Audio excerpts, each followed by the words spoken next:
the story of Jericho. Jericho had an outer retaining wall. It was about 15 feet high. On top of that, there were mud brick walls. Another 25 feet. It's about 40 feet high. Then there's a very smooth area, almost impossible to go across till the next wall. And that wall was also an additional 21, 22 feet high. A total of about, if you looked at it from the floor, it was about 80 feet of walled area. The description by the prophet is that Jericho was segeris umisugeris, closed and further closed. Now, ordinarily that means that nobody comes in. But if you look at the archaeology, you realize why it says it was doubly closed, because it was a double set of walls. Nobody else knew that. When you look at the ruins covered everything. There was no way for them to know that it was two walls. Furthermore, the walls collapsed not toward the city, outside the city, going downwards. What's so significant about that? Because there was no way they could go over the retaining wall without ladders. And when the mud brick wall fell, it was 21 feet and 6 feet thick. When that mud brick wall fell, then that created a ramp where they could go up to the next level.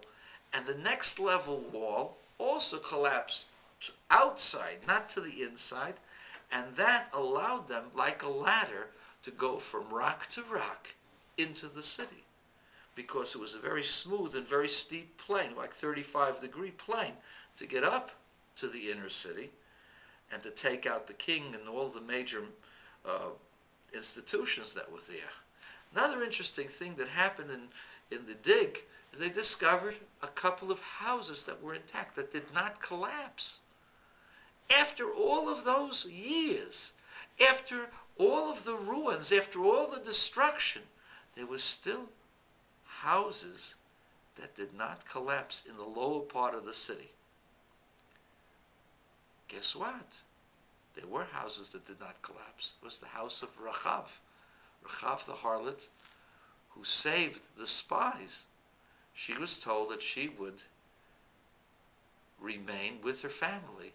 Her house was in the lower wall. Her house allowed for the spies, Pinchas and Caleb, to go and escape to the mountains, because it was right near the side of the mountains, which she tells them to do. I'll tell you something else that was interesting. It said in the prophets that this took place in the springtime. Springtime would indicate fresh grain and abundance of grain. Well, they found huge storage places of grain, all burned, indicating that they had just had the harvest and there was a lot of grain and it was being destroyed. This doesn't make any sense at all. Grain was absolutely necessary for your army. You don't destroy grain. You use it for bread. You don't have to sell it, as others indicate. You need to feed your army. Hitler's army was destroyed because they could not find anything to live off of on their way to the interior of Russia. When you're fighting, you have to have supplies. Why would they destroy all of the grain? There's no answer, no plausible answer, except that God told them that they should make this city as a dedicated city of destroying it for the sake of God. Because, you see, what happened was the Canaanites had rejected the Noahide code of belief in one God, number one. Number two, they were sent letters that they could make peace.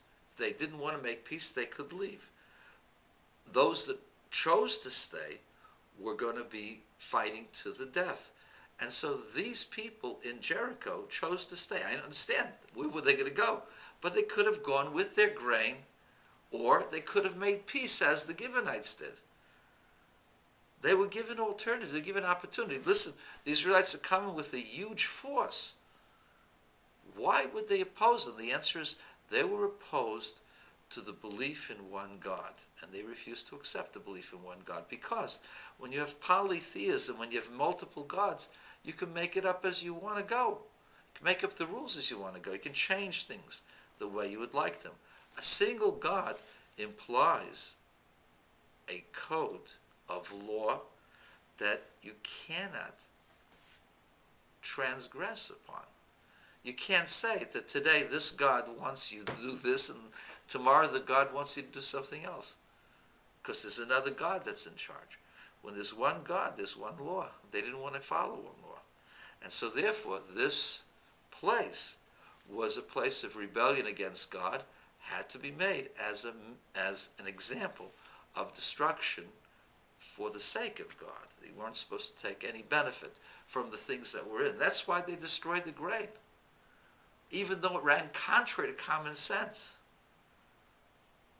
And so you see, the story of Jericho actually parallels the findings incredibly to a T. The walls came tumbling down as if through an earthquake. That's what the findings were.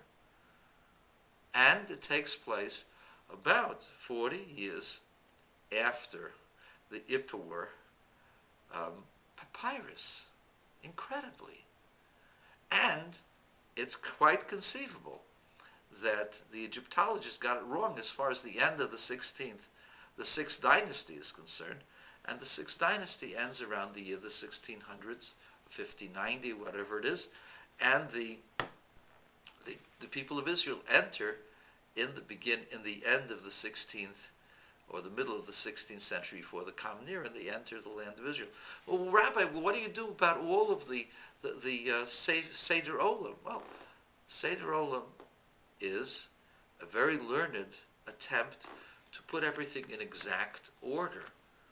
But there are holes in Seder Olam, and Ramban disagrees with many aspects of Seder Olam.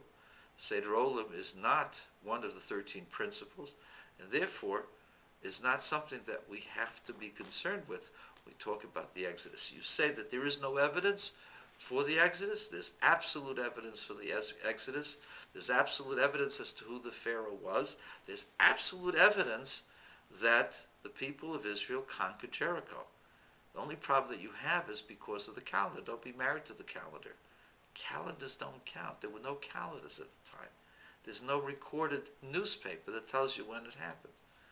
But you do have the evidence, the hard evidence in Jericho, the hard evidence in the papyrus, the hard evidence in the Pharaoh being exactly a 94-year reign, which is incredibly the exact amount of time as the reign of the Pharaoh who put the Israelites into bondage. And that's my story about the factual aspects of the Exodus. The Exodus is a fact, not a myth, not a theory, but an actual fact, as is the capture of the city of Jericho.